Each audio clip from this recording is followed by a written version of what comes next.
Nadie le daba oportunidad. Absolutamente nadie. Cuando se anunció la pelea, las casas de apuestas instalaron a Mike Tyson como favorito 25-1. Los expertos no discutían si Holyfield perdería, sino cuántos asaltos sobreviviría antes del knockout inevitable.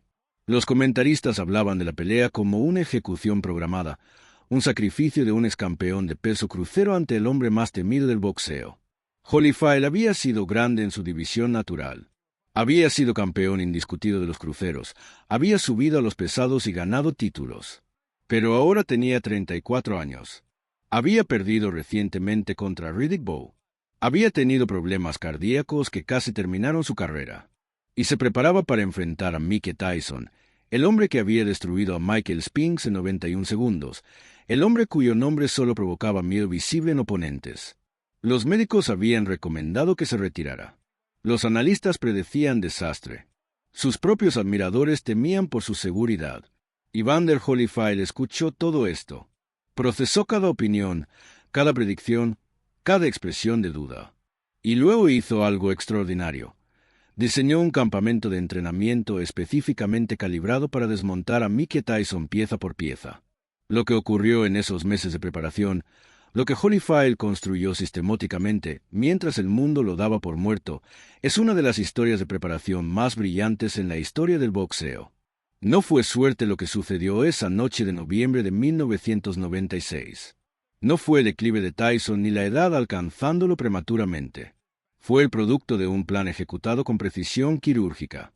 Este es el análisis de cómo un hombre que todos creían derrotado antes de empezar construyó la victoria más improbable de su era. Evander Holyfield entendía algo fundamental sobre Mike Tyson que la mayoría de sus oponentes anteriores habían ignorado o malinterpretado. Tyson no era simplemente un pegador devastador. Era un sistema completo diseñado para generar terror y capitalizar ese terror. El poder de knockout era solo el componente final de una ecuación que comenzaba mucho antes del primer golpe. Tyson ganaba peleas en el camerino. Las ganaba durante la entrada al ring. Las ganaba en los primeros 30 segundos cuando explotaba hacia adelante con una agresión que paralizaba mentalmente a hombres que habían entrenado meses para ese momento. Para cuando el primer gancho conectaba, la pelea frecuentemente ya estaba decidida. El oponente había capitulado psicológicamente y los golpes solo formalizaban una derrota que ya había ocurrido en la mente. Holyfield comprendía esta dinámica porque la había estudiado obsesivamente. Había visto cada pelea de Tyson disponible, no una vez sino docenas de veces. Había observado los rostros de los oponentes, había notado el momento exacto en que el miedo los consumía, había identificado los patrones que Tyson explotaba repetidamente. Y había llegado a una conclusión que formaría la base de toda su preparación. El sistema de Tyson dependía de la cooperación del oponente. Dependía de que el otro hombre sintiera miedo. Dependía de que retrocediera ante la presión. Dependía de que abandonara su plan de pelea en los primeros momentos de caos. Si podías negar esa cooperación, si podías negarte a sentir miedo, si podías avanzar cuando todo en tu cuerpo gritaba que retrocedieras, el sistema de Tyson comenzaba a fallar. Y Holyfield estaba determinado a ser el hombre que lo demostrara. El campamento de preparación comenzó con un componente que habría parecido extraño a observadores casuales: trabajo espiritual intensivo. Holyfield era un hombre profundamente religioso, y su fe no era separable de su boxeo. Cada mañana comenzaba con horas de oración y estudio bíblico, construyendo lo que él describía como una armadura mental que ningún golpe podía penetrar. Esto no era superstición ni ritual vacío. Era condicionamiento psicológico sistemático. Holyfield estaba construyendo una convicción absoluta de que su victoria estaba predestinada, de que fuerzas mayores que lo protegían, de que el resultado ya había sido decidido en su favor.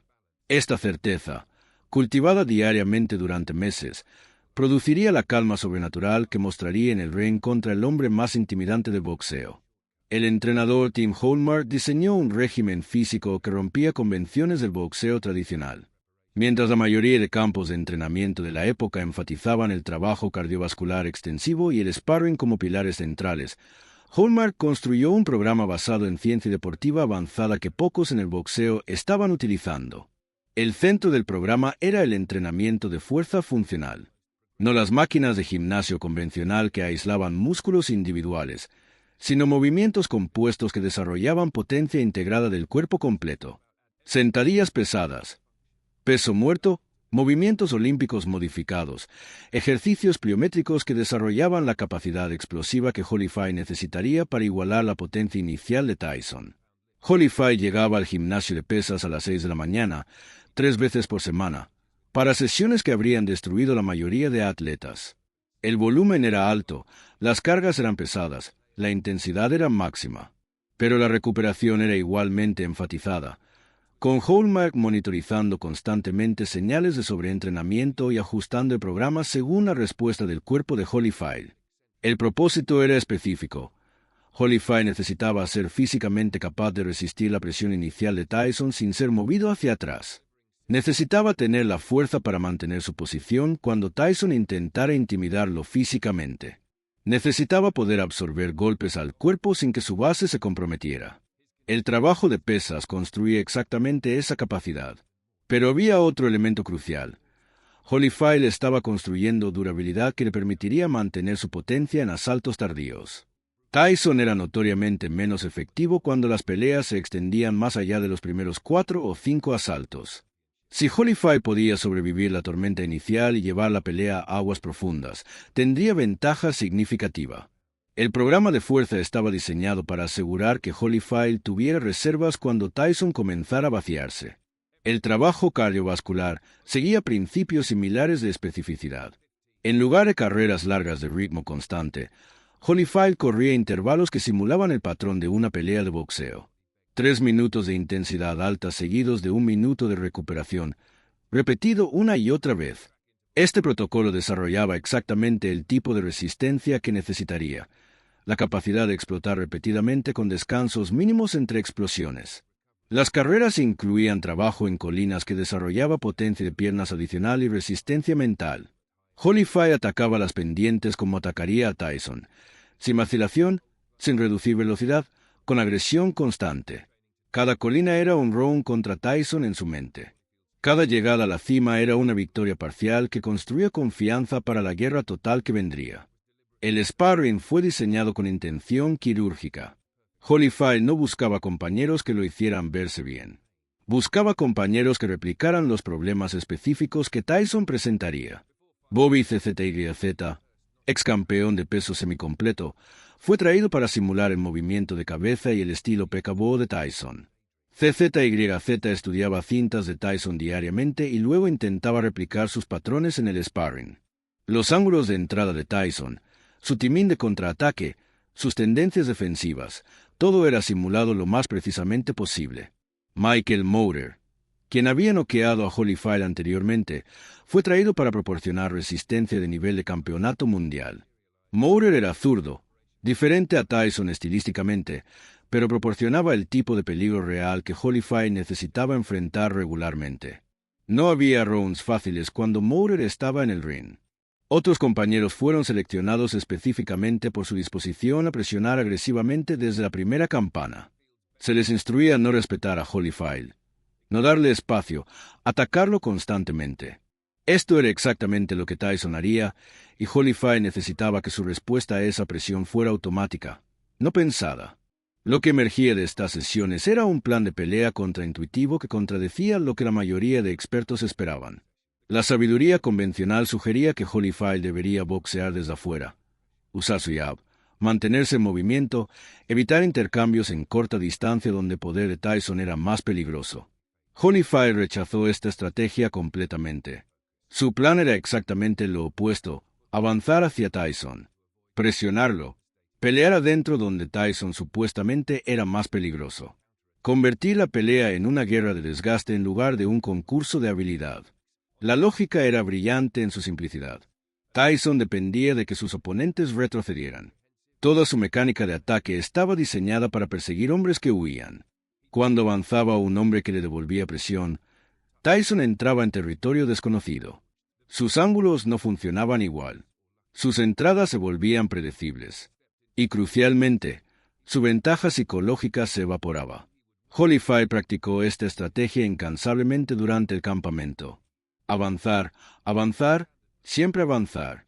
Cuando el compañero de sparring atacaba, Holyfield respondía no con movimiento defensivo sino con contraataque inmediato.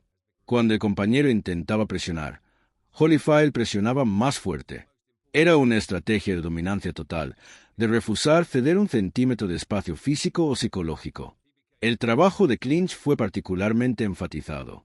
Holyfield sabía que Tyson era explosivo en corta distancia, pero menos efectivo en el clinch prolongado. El plan incluía abrazar a Tyson frecuentemente, usar la fuerza física superior que el programa de pesas había construido para controlar la posición, bastar la energía de Tyson forzándolo a trabajar para liberarse. Esto no era simplemente defensivo.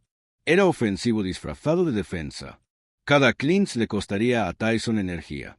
Cada momento de control físico erosionaría la confianza de Tyson en su superioridad física. La acumulación de estos momentos pequeños produciría fatiga masiva en asaltos posteriores. Los golpes al cuerpo fueron practicados obsesivamente. Holyfield trabajaba el saco pesado con combinaciones específicas, llevaba la cabeza para ocupar la guardia alta de Tyson, luego ganchos inmediatos al cuerpo que pasaban por debajo. El hígado de Tyson, el bazo, las costillas flotantes, todos eran objetivos que Holyfield visualizaba mientras golpeaba el saco. La teoría era que incluso si estos golpes no producían efecto visible inmediato, su acumulación degradaría a Tyson progresivamente. Para el quinto asalto, para el séptimo, para el noveno, los golpes al cuerpo que había absorbido temprano comenzarían a cobrarse. Su explosividad disminuiría. Su respiración se dificultaría. Su voluntad de intercambiar golpes se erosionaría. Había un componente del entrenamiento que pocos fuera del campo conocían: el estudio psicológico de Tyson como individuo, no solo como boxeador. Holyfield y su equipo analizaban entrevistas de Tyson, declaraciones públicas, patrones de comportamiento fuera del ring. Buscaban fisuras en la armadura mental que el mundo veía como impenetrable. Lo que encontraron era revelador. Tyson, detrás de la fachada de destructor invencible, mostraba señales de inseguridad profunda. Necesitaba la adulación constante. Reaccionaba mal cuando era desafiado verbalmente. Tenía historial de perder compostura cuando las peleas no iban según su guión esperado. Holyfield internalizó esta información. No la usó para provocaciones públicas como otros oponentes habían intentado torpemente. La guardó para el ring, donde la desplegaría en momentos precisos. Un comentario en el clinch. Una mirada de desprecio después de absorber el mejor golpe de Tyson sin retroceder. Señales pequeñas que comunicarían un mensaje devastador.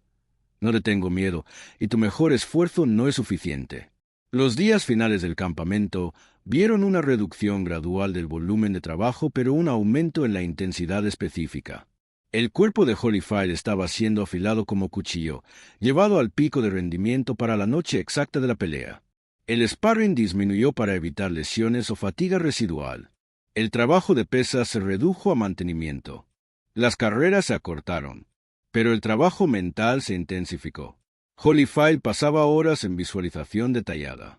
Se veía entrando al ring calmado mientras Tyson intentaba intimidarlo con la mirada. Se veía absorbiendo el primer asalto explosivo sin retroceder. Se veía conectando al cuerpo repetidamente mientras Tyson buscaba desesperadamente el knockout que no llegaba. Se veía con el brazo levantado en victoria mientras el mundo que había dudado observaba en shock. Estas visualizaciones no eran fantasías pasivas. Eran ensayos mentales detallados que construían pathways neurológicos para exactamente esos escenarios. Cuando llegaran esos momentos en la pelea real, Holyfield no tendría que pensar en cómo responder. Ya habría vivido esos momentos cientos de veces en su mente. La noche de la pelea demostró que el campamento había funcionado perfectamente. Desde el primer momento, Holyfield hizo exactamente lo que había practicado. Avanzó. Cuando Tyson explotó hacia adelante buscando el knockout rápido, Holyfield no retrocedió. Contraatacó. Por primera vez en años, quizás por primera vez desde Buster Douglas, alguien estaba devolviéndole a Tyson su propia medicina. Los golpes al cuerpo comenzaron a acumularse temprano. En el segundo asalto, en el tercero, se podía ver a Tyson respondiendo a impactos que normalmente habría ignorado. La inversión temprana de Holyfield estaba comenzando a rendir dividendos. Y el aspecto psicológico era devastador para Tyson. Cada round que pasaba sin el knockout esperado, cada intercambio donde Holyfield se negaba a retroceder, cada momento donde el hombre de 34 años con problemas cardíacos mostraba más voluntad que él, Todo erosionaba la confianza que había sido la base del dominio de Tyson. Para los asaltos medios, la pelea había cambiado completamente su naturaleza. Ya no era Tyson cazando a una presa aterrorizada. Era Tyson siendo cazado por un depredador que no le tenía ningún miedo. Holyfield controlaba el ritmo. Holyfield dictaba dónde ocurría la acción. Holyfield estaba ejecutando exactamente el plan que había construido durante meses de preparación. El final en el 11º asalto, cuando el árbitro detuvo la pelea con Tyson tambaleándose indefenso contra las cuerdas, no fue sorpresa para Holyfield. Había visualizado exactamente ese momento. Había vivido ese momento cientos de veces en su mente antes de vivirlo en realidad. Lo que el mundo presenció esa noche no fue un milagro ni una anomalía. Fue la demostración perfecta de que la preparación específica, diseñada con inteligencia y ejecutada con disciplina, puede superar cualquier desventaja percibida. Holyfield no ganó porque Tyson hubiera declinado. Ganó porque construyó sistemáticamente la versión de sí mismo capaz de derrotar a Tyson y luego ejecutó el plan sin desviación. El campamento de preparación de Holyfield para Tyson permanece como uno de los ejemplos más brillantes de planificación estratégica en la historia del boxeo. Cada elemento tenía propósito. Cada decisión estaba conectada con el objetivo final. Nada fue dejado al azar ni a la esperanza. Y cuando todos decían que no tenía oportunidad, cuando las apuestas lo daban perdedor 25-1, cuando los expertos preparaban obituarios deportivos prematuros, Evander Holyfield sabía algo que ellos no sabían. Sabía lo que había construido en esos meses de trabajo. Sabía que había preparado algo que el mundo no esperaba. Tenía razón. Ellos estaban equivocados. Y el boxeo nunca olvidaría la lección.